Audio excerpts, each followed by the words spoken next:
differentiate ourselves. Yeah. And you can only differentiate yourself by Yeah. behaving differently. Yeah. There was a time when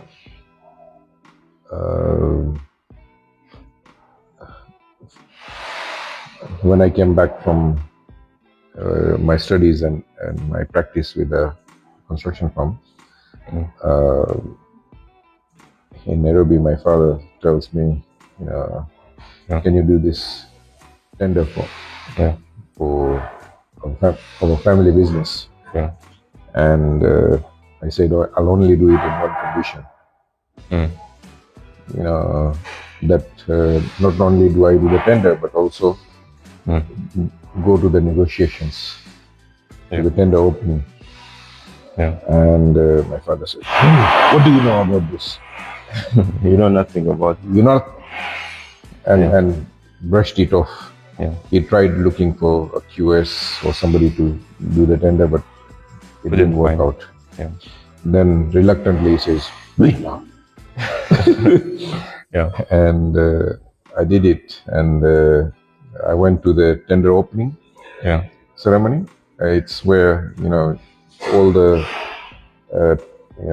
architect, the client, and all the builders, contractors, bring their tenders and put it on the table, and it is opened, and the figures shared.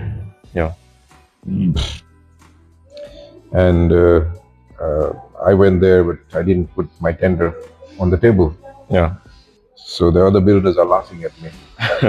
Look at this young dude. Yeah. He doesn't know what he needs to do. Yeah. Nobody is telling me what I need to do. Yeah.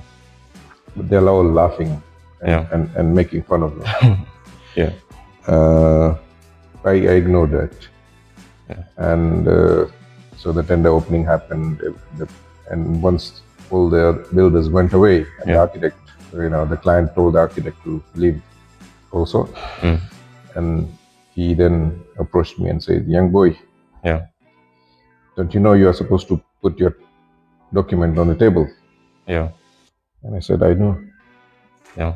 And he says, why didn't you do it? I said, because if I did, I wouldn't be able to talk to you. Clever move. Yeah? Yeah. So he says, what do you want to talk to me about? I said, you do this process. It has happened many times. And you would take a price from my father, from another contractor. You would take prices from 5 or 6 contractors and then tell my father, I've got a price from Mr. Sam. Yeah. And I want you to match it, but I want you to do it. Yeah. So he would pick the cheapest price from the lot, and then force my father to work on to accept that. Yeah. And because he liked my father's workmanship, he liked his speed of delivery. Yeah. And but he was taking advantage because my father didn't know how to negotiate. Yeah. He didn't have a choice back then. Yeah. And whereas now, I said, what you've been doing with my father won't work with me. Yeah. Yeah. I know you want to build, 20 warehouses. You're doing tenders for 5 now, you do another tender for another 5, another 5. And every time we have to redo this exercise. Over and over. Over and over again. Why don't we do a negotiated contract? Yeah. And he says, what is negotiated contract? I've never heard of this. Yeah. I said, it's when we do this tender and we say, okay, this is the price we are going to charge for, a block wall. Yeah. This is for brick wall. This is for, concrete wall. Whatever items we have, which you keep a constant price. Yeah. Instead of having to go through the process of doing 5 different quotations or 5 different tenders, you just use one tender, and then if the price goes up, then you do a small variation on the prices. Yeah. And that way, you don't have to keep repeating the same process. Yeah. TDS process all over again. 5 or 6, 4 or 5 times. Yeah. So, oh, he says, oh, is that what is negotiated contract? I say, yeah. Yeah. The reason I didn't put it on the table is I want you to Yeah. accept my Offer. tender Yeah. and Mm. do a long-term negotiated contract with me. Yeah. He liked my guts. Yeah. I won that contract. Mm. And not only that contract, but for the whole lot, Yeah. for all the 20 All the 20 warehouses. warehouses. Yeah. And it was, I knew that if it failed, it will fail miserably. Yeah. Yeah. And if it worked, it would work wondrously. Yeah. And it worked out beautifully for me. Yeah. You gave him a low price as he used to? Or? No. Look, it was much higher than any of the tenders that he had received. Yeah. Everyone who had put the tender, they had a lower price. No, I was not the highest, but I was in the middle, not the lowest, and I was not the highest, but I was in the middle somewhere. Yeah. But he liked my attitude. Mm. He liked my, my boldness and my, so and nobody had challenged him this way. Yeah. And the other thing is, I did not, look at him like this, or I didn't not look at him like this. I just looked at him in the eye. Yeah. Just in any negotiation, if you look at them like that, then you worship them. Yeah. If you look at them like that, you disguise them. Yeah. Why don't you look at them eye level, just in the eye? Yeah. You don't have to, look up to somebody or look down to somebody. Yeah. What would you say causes people to look at them either from up or down? It's either fear or admiration. Mm. Yeah. You stand in front of an angry father, you're always going to look down. Yeah. Yeah. Yeah. Yeah. Because you fear him. Mm. Yeah. And if you if you think he's a great entrepreneur or he's something big, and then you look up to him like that. Yeah. And because you worship him, you're not gonna do a deal that is beneficial to you. You do a deal that is beneficial to the other person. Yeah. You work on their own terms. Yeah, they will negotiate. They will control the negotiations. Yeah. And in any negotiation, the person who asks the questions is the one in negotiation. Is in control. Yeah. If you're the one answering all the questions, you're not in control. No. If the customer says, oh, "What discount am I going to get?" Yeah. Oh, what are you going to put in for a car salesman? Yeah. Will I have the bumper included? Yeah. Will I have the the alloy wheels included? Yeah. Will I have this? Will I have that? Yeah. The salesman has lost the plot. Yeah. Because even if you sell the car, the extra features that they ask for are going to be covering all your margins. Yeah. Yeah. So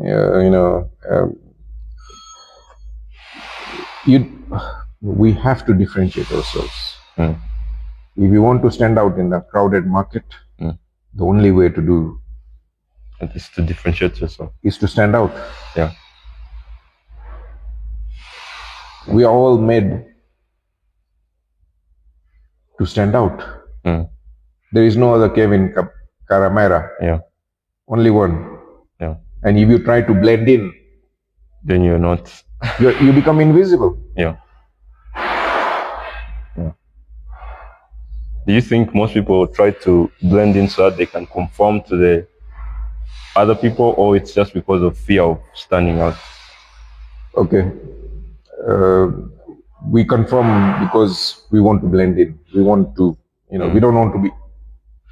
There used to be this fear in the trenches, in the world wars, when they used to do trench wars. Yeah. That if you put your head up, you get shot. Yeah. So that notion came about. Never put your head up on the parapet. Yeah. go above the trenches, Yeah.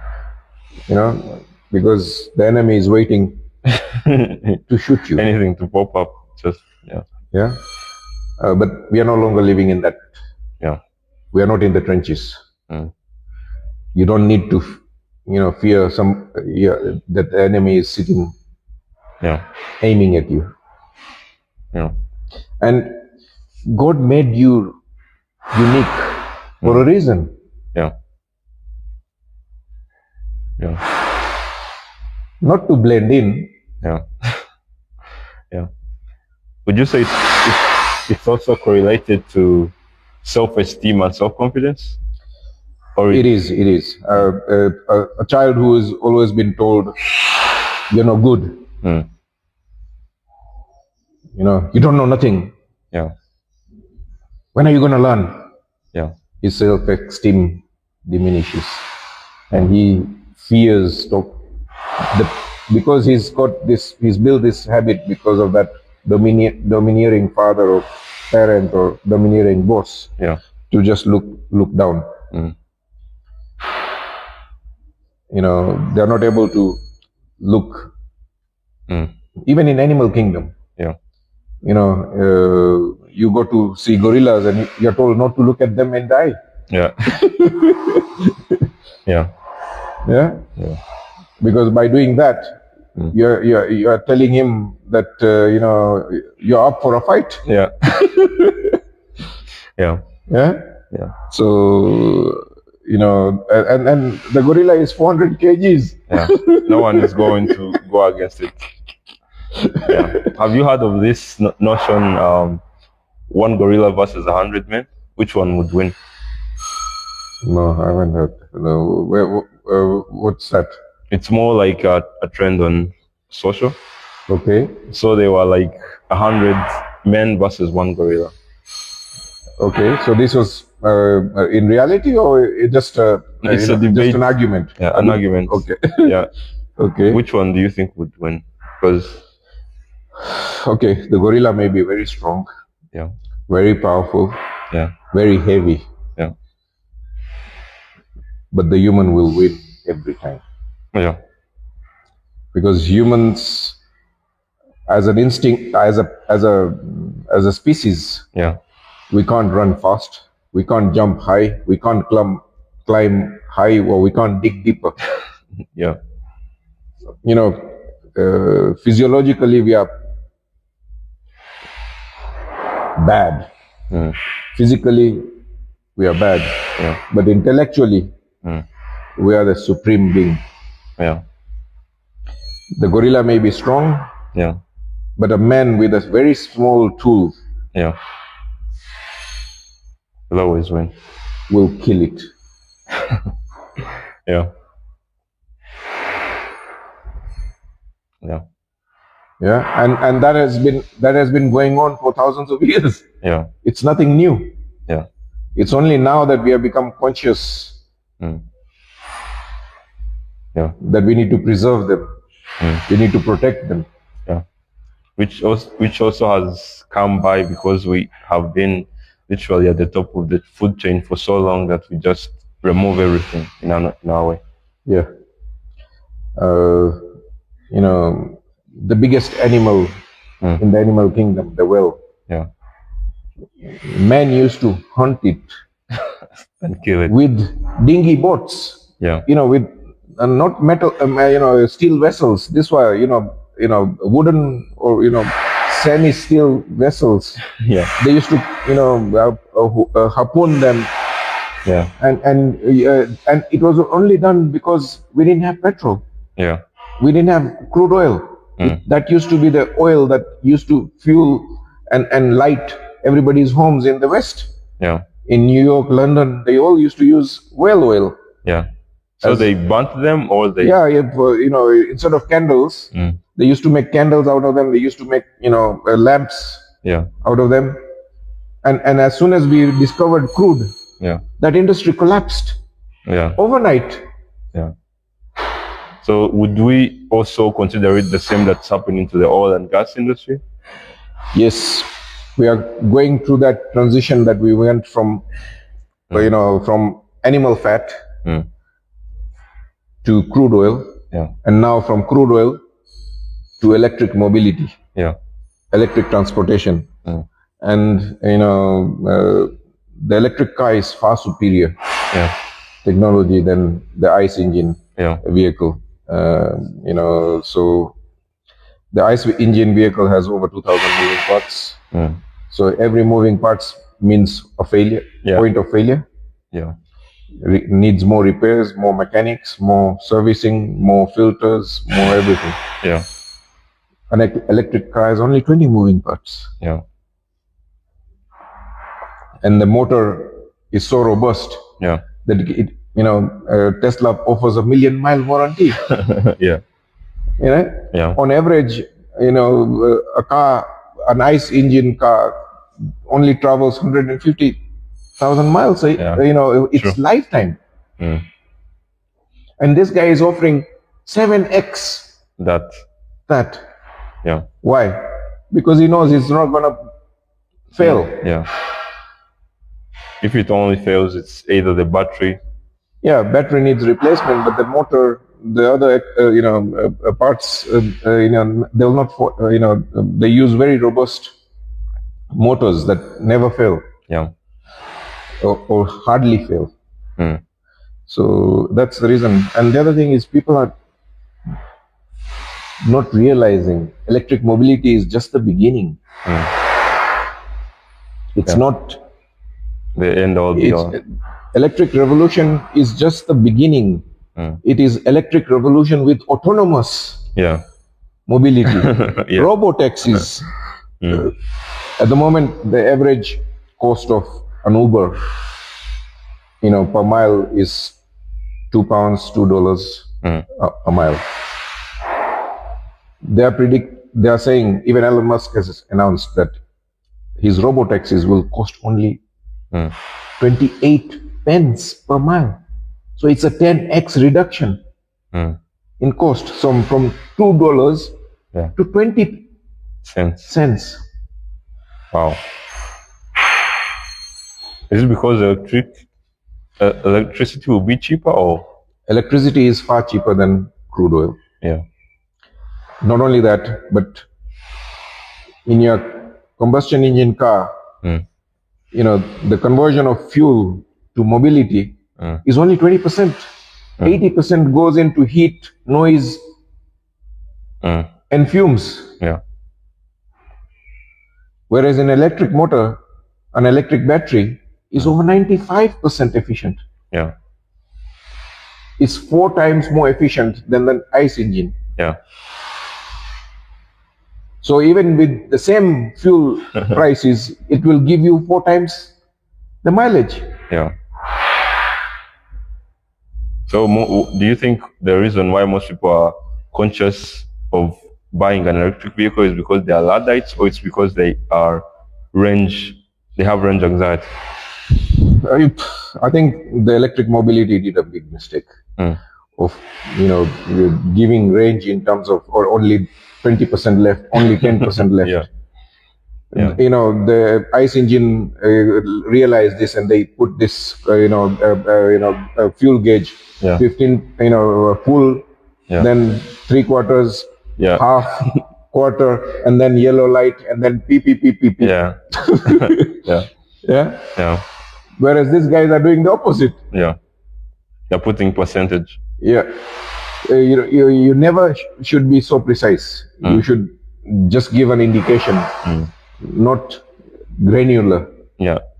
If they did, full tank, quarter, full battery, half battery, quarter battery, or what we do it in our phones. Yeah.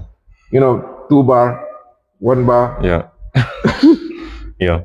That would be a much better way. This range anxiety has been, it is because they put on the percentage. Yeah, they went granularly,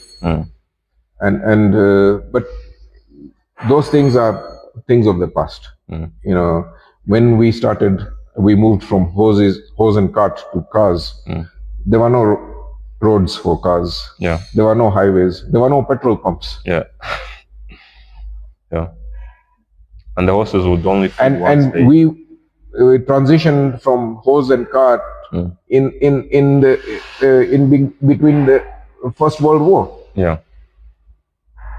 when everything was in a mess. Yeah. But even then, because the first car was a 10 horsepower car, Yeah. even an emperor could not imagine a chariot with 10 horsepower, Yeah. 10 hoses. Yeah. And this was the simplest and the most rudimental. Today, you and I drive 300 horsepower vehicles. Yeah. It's crazy. Yeah. Yeah. And we don't even blink. And that cheap as dirt. Yeah. I mean, once you put it that way, it blows my mind, because 100 horses Yeah. going at the speed 80. Yeah. No, again, it's limited. The hoses, the top limit is around, when it is carrying, when it's carrying a load, it's no more than 20 or 30 miles. Yeah. Whereas your 300 horsepower could go up to 150 miles an hour. Yeah. While carrying load. Yeah. Yeah. It's a far superior technology. Far more efficient. The hoses need to be tended to, they need to be cared, they need to be clean, they need to be, none of that. Yeah, none of that is in your ICE engine. And the electric mobility is the same thing as Nokia, BlackBerry, and Ericsson. Yeah. The smartphone killed them. Yeah. And when the smartphone, when Steve Jobs released the iPhone, Nokia had been awarded the best business award by the Times magazine. And where is it today? Yeah. Yeah. It's diversified into other things, but it lost the smartphone market. Yes. And because this was a far superior technology, it was just not a phone. Yeah. It was a computer in your hands. It was a computer with a phone. Yeah. And I remember going on holidays, taking a camcorder for videoing, taking a camera, taking a binoculars, taking a filofax, taking a calendar, taking an alarm. Oh, bloody hell. Everything. Half your bag was just the bare necessities. Yeah. It covered most of your bag space. And now everything is here. The torch is here, the camera is here, the video is here, the TV is here, the calendar is here, everything is here. Yeah. My laptop is here. Yeah. Even the fact that it fits in your phone, in your pocket. Yeah.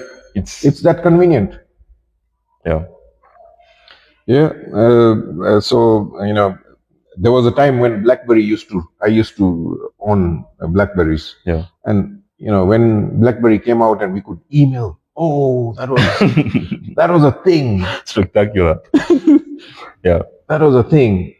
And BlackBerry and the smartphones tried and compete against each other, but BlackBerry insisted that our keypad is our biggest feature. Yeah. They laughed at Steve Jobs, a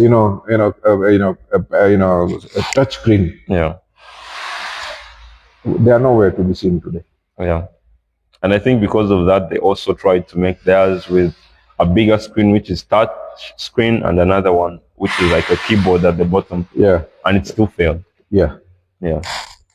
Because, also Steve Jobs was a great marketeer. The guy is a superb. Yeah. He was a brilliant storyteller. Before the iPhone, he came up with this iPod or iPod. Yeah, iPod. It's a music thing where he showed this jeans pocket. The jeans pocket, the small pocket in the jeans. You have the small pocket. Yeah. He says, I always wondered what this pocket is for. Yeah. And then took out his small iPad. Yeah. iPod or something. So I don't know what it is. It's an iPod. iPod. Yeah. And then said, this small device can hold 1,000 music. 1,000, songs. Yeah. and then came up with this concept of earplugs and a phone, and everything else was in color. This was the only thing that was in white or something like that. Yeah. Superb marketing. Yeah. And but he was a very good storyteller, and that revolutionized the mobile and internet. And Okay, what do you think is the importance of storytelling in creating iconic products? yeah, good question. Storytelling is one of the oldest forms of human arts. We've been gathering around people who knew how to tell stories. Yeah. Through Stone Age. Even in Stone Age days, the leaders used to be the ones who used to be able to Tell the stories. tell stories. They used to be the chiefs. They used to be the head of the tribes. They used to be the head of the cities. They used to be the kings. Yeah. And and you can relate to stories because it's in our DNA. And you can sell something using a story far more effortlessly, far more convincingly than being pushy salesman. Yeah. Buy this. This is the best thing. Yeah. Nobody's gonna buy. We all like to buy things. I've bought these shoes, I've bought this phone, I've bought these clothes. We like to buy things, but we don't like to be sold to. Yeah. When somebody says, buy this now, shutters come down. Yeah, we disconnect. We disconnect, and we want to find the exit route somewhere. The nearest exit possible. Yeah. So you have to sell without feeling pushy, without feeling salesy. Yeah. Because people love buying things. You and I know that. Yeah. Because we are consumers of the consumer society. Yeah. We buy things every day. We are buying things left, right, and center. Our homes and our offices are hoarded with stuff. Yeah. So it's we don't have an issue with buying, but we have an issue when somebody is is pushing, is forcing us to buy something. Yeah. We don't like to be sold to, and if you don't want to be, you don't want to feel like a pushy salesman, then use storytelling in your selling. Okay, what would you say are if you had to give them a practical example or like tip so that they can use while selling the products? Would you give them like a simple framework they could use?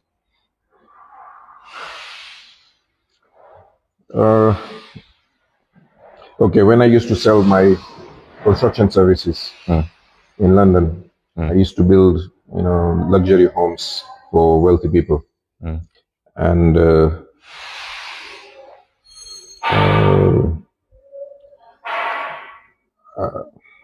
let's say let's do a role play. Yeah. You're my client and I'm the builder. Yeah.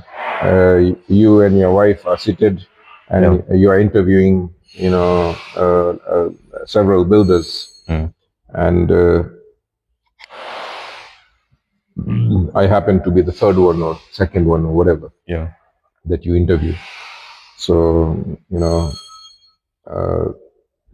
I would come and say, Mr. Kamara, thank you for inviting me to tender for to work on your dream house. Yeah.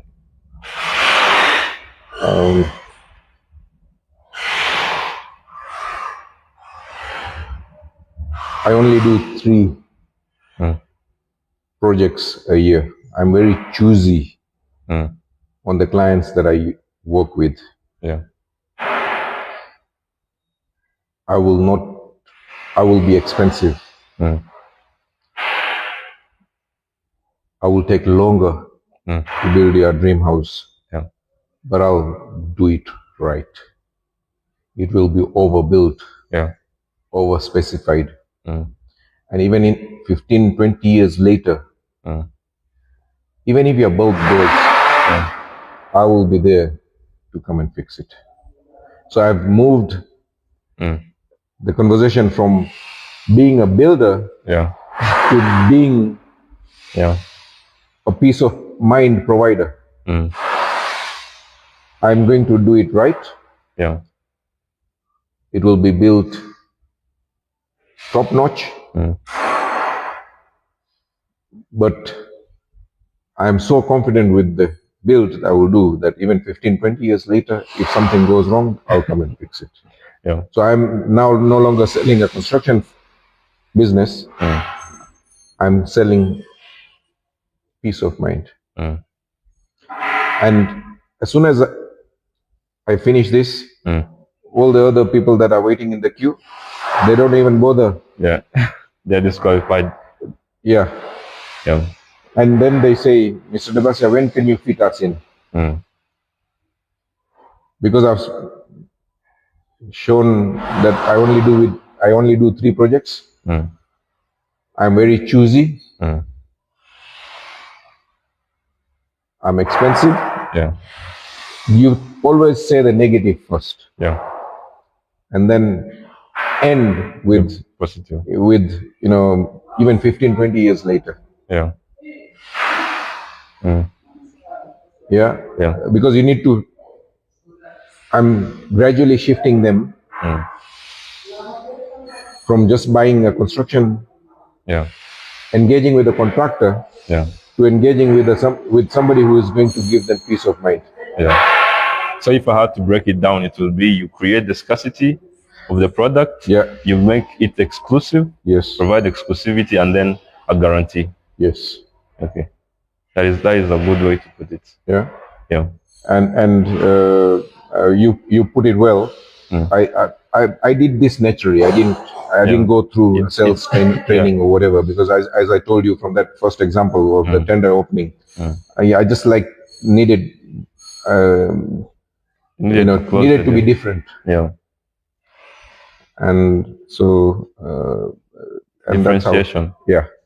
Because I've always realized that to stand out, you need to differentiate yourself. Yeah. The worst thing you can do is blend in. Yeah. Okay. What's the best thing the business owners can improve on that you think they are lacking behind on? Do you think they should get more into artificial intelligence? Do you think they should create more content? Or Yes, we've moved away from social media to content media consumption. Before, the content that you used to create before 2020 used to be only distributed to your followers, to your friends. Yeah. Now it is not the case. There is a huge shortage of content, so they are pushing everybody's content everywhere. And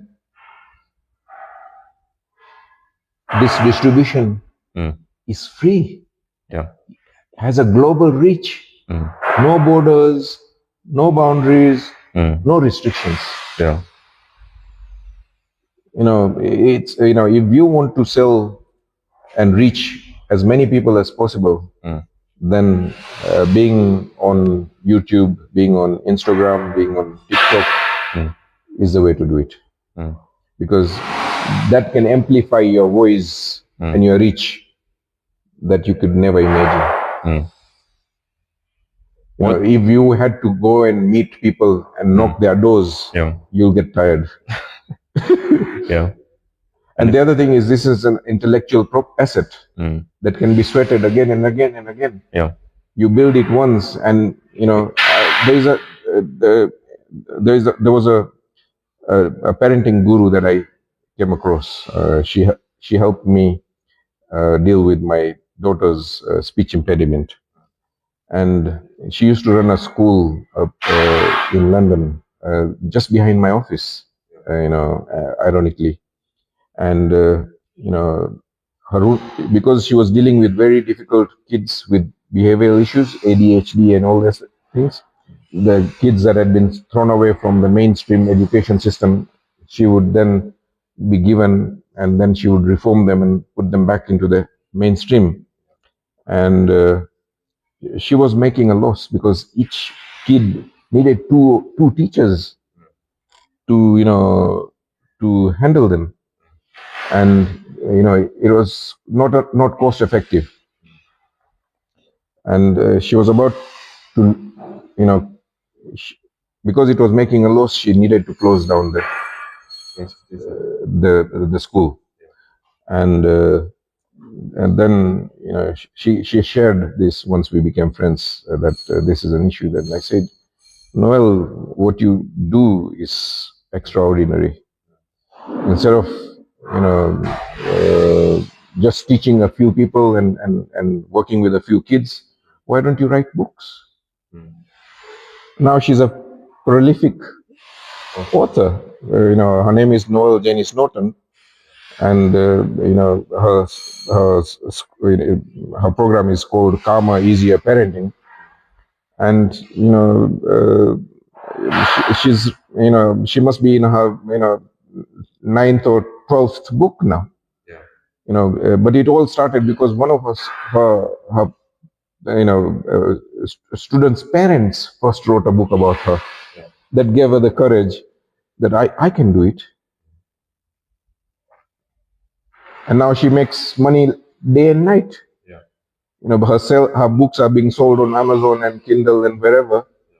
And then she's much better off because she created this intellectual asset, and it will keep selling even after she dies. Yes. And it's the same thing with Stephen Covey, the guy who wrote 7 Habits of Successful People, highly successful people. His books were bestsellers, but he's made more money from his classes, from his teaching modules, and he still makes money from it. His family is still enjoying the benefits of that asset. So we have to create assets that can be distributed for free of charge through social media and all these things, internet and all that. And then so because whatever knowledge you have up here, I've had several multi-million businesses throughout my life. While I was doing it, I was too busy. I could not document it. I was too busy with the family. I was too busy with the kids. I was too busy with the temple. I was too busy with the business. But this time round, I want to document it. I want to document my success and the team's success, so that we can turn it into an intellectual asset that can outlive me. Yeah.